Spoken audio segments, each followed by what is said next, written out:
Assalamualaikum. Waalaikumsalam warahmatullahi wabarakatuh. Ya, ya alhamdulillah ya. Terima kasih banget buat teman-teman semua yang udah hadir di sini. Terima kasih juga buat Kopi Logic yang udah menyediain tempatnya beserta keamanan juga ya buat protokol kesehatan gitu. Nah, sebenarnya sih saya datang ke sini sebenarnya buat lebih, kan banyak ya, kita lagi banyak ditanyain gitu, saya maupun orang-orang terdekat saya ditanya ini masalah kasus saya seperti apa dan kenapa sih saya lebih banyak diem gitu. Nah, memang menurut kami itu sebenarnya ini masalah perusahaan, bukan masalah yang harus kita sampaikan di publik sebenarnya gitu. Yang memang harus bisa diselesaikan dengan cara perusahaan di perusahaan gitu. Ya, dengan cara kita kalau misalnya ada masalah ya kita RPK atau RPS gitu kan, cuap-cuap di media sebenarnya gitu. Nah, itu ya sebenarnya yang sampai sekarang saya agak bingung dan speechless juga sih ya. Maksudnya sampai sekarang saya melihat banyak pemberitaan yang miring-miring saya gitu ya. Alhamdulillah memang hari ini kita dapat hasilnya gitu. Hasilnya ya SP3 itu. Nah, mungkin kalau tentang perbedaan SP3-nya itu ya Mas aku kali ya yang bisa menjelaskan secara detailnya gitu. Nah, kalau saya sih ya besarnya aja. Silakan Mas. Ya, pertama-tama syukur alhamdulillah ya. Intinya dari rangkaian panjang perjalanan antara Mas Irwan sampai pada akhirnya di tanggal 10 Agustus kemarin. Suara gedein Mas.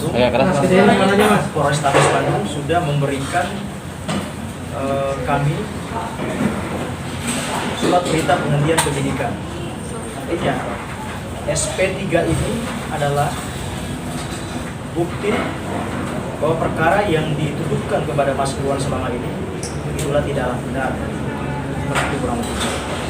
Kemudian perlu dipahami bahwa SP3 ini itu diatur dalam pasal 109 ayat 2 KUHP. Di situ ada 3 alasan mengapa sampai SP3 itu diterbitkan. Yang pertama, tidak terdapat cukup bukti. Kemudian yang kedua, perbuatannya bukan merupakan tindak pidana. Dan yang ketiga, dihentikan demi hukum. Terkait SP3 Mas Irwan Syahri itu diterbitkan dengan alasan bukan merupakan tindak pidana. Ini sekali lagi saya katakan, bukan merupakan tindak pidana. Jadi alasannya itu clear. Bukan merupakan tindak pidana. Nah, artinya apa? Kalau bukan merupakan tindak pidana, maka saya pastikan bahwa apa yang dituduhkan selama ini tentu memiliki konsekuensi hukum. Karena tuduhan-tuduhan itu sudah berdampak pada pencemaran nama baik. Itu yang pertama ingin saya sampaikan. Yang kedua, saya melihat banyak ya komentar netizen bahwa ada kalimat sementara yang kemudian menjadi perbincangan bahwa perkara Mas Irwan ini SP3-nya sementara. Nah, ini juga perlu saya klarifikasi bahwa di dalam KUHP tidak ada SP3 sementara. Itu yang saya perlu tegaskan. Di dalam KUHP tidak ada SP3 sementara. Begitupun juga di dalam surat SP3 yang kami terima, tidak ada satu kata pun yang mengatakan sementara. Nah, sehingga kalau kemudian ada bahasa yang kemudian ramai soal SP3 ini sementara, maka saya berharap kepada teman-teman media mungkin kiranya bisa di cross check kepada pihak yang mengeluarkan SP3 ini supaya tidak ada kesimpang siuran informasi. Karena ini penting sekali, jangan sampai kalimat sementara ini kemudian bisa menjadi bola liar untuk mendiskreditkan klien kami seolah-olah ini sementara aja sifatnya, padahal ini bukan sementara. Ini jelas SP3-nya dikeluarkan karena perbuatan Mas Irwan atau yang dituduhkan oleh pelapor dalam hal ini Medina Zaid bukan merupakan tindak pidana. Jadi saya kira sudah clear di situ. Nah, sehingga seperti yang saya katakan tadi bahwa akan ada konsekuensi hukum yang kemudian muncul setelah SP3 ini terbit. Apa konsekuensi hukum itu? Yaitu klien kami sebagai warga negara yang baik tentu punya hak yang sama di hadapan hukum. Yaitu beliau-beliau punya harkat dan martabat, punya kehormatan diri. Saya pastikan bahwa akan ada laporan balik.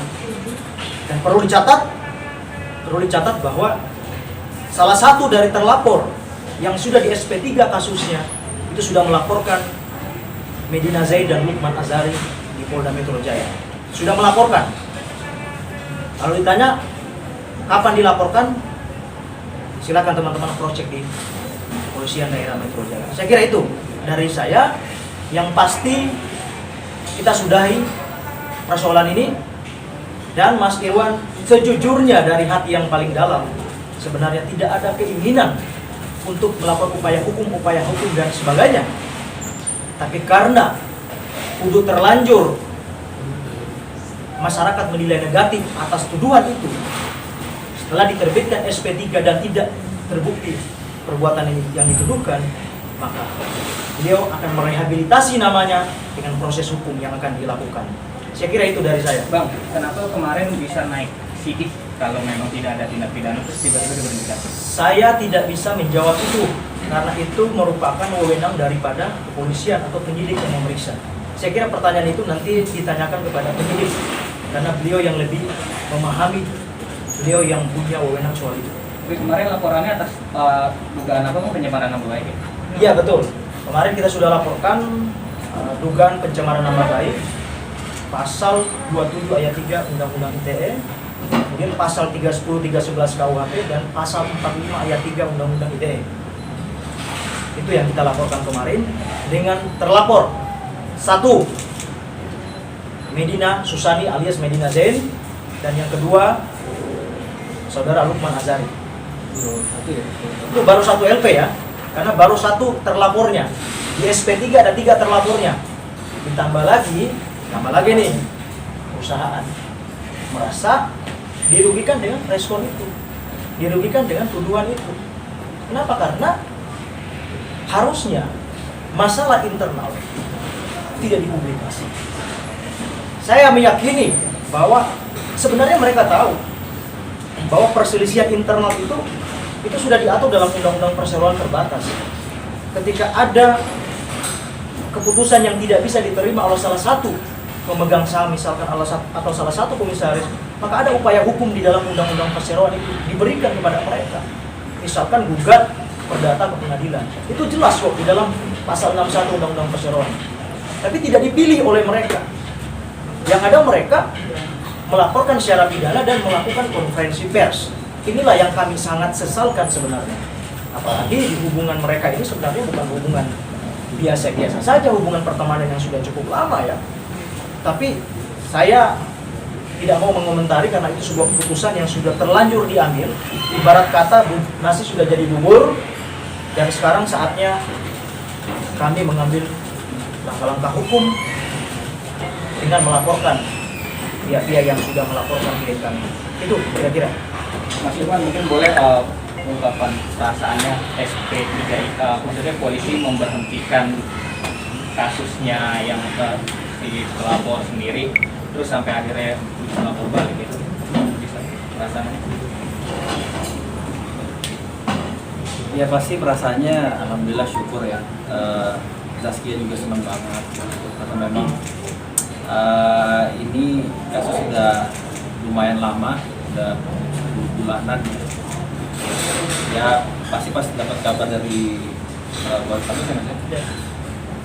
Dapat kabar dari Polrestabes, dan kita langsung bersyukur ya alhamdulillah. Ya memang menurut kami memang ya kalau kebenaran ya memang harus pasti akan ya benar ujungnya gitu.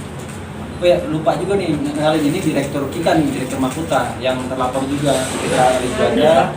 Maskernya dulu. Oh iya. Dengan siapa Mas ya, Pak? Fitra. Saya Fitra Lukuanda. Ini Hafiz Rizal, salah satu komisaris juga. Gitu. Ya memang kita bertiga lah ya yang terlapor. Perasaannya gimana? Alhamdulillah. Dan perlu saya jelaskan juga, yang melaporkan Medina Zain dan Lukman Azhari di Polda Metro Jaya setelah SP3 ini diterbitkan adalah Saudara Fitra Polit Juanda. Beliau ini adalah direktur di PT Bandung Mahuta. Jadi karena dia merasa bahwa harusnya ya, Medina tidak melaporkan dia karena dia adalah direktur selaku pihak yang mewakilkan perseroan atau perusahaan di luar pengadilan maupun di dalam pengadilan, tapi ternyata dilaporkan, maka setelah di SP3 perkara ini beliau melapor balik. Dia merasa bahwa sebagai direktur telah dicemarkan nama baiknya dengan pelaporan, tuduhan dan dugaan penggelapan. Itu yang kita klarifikasi.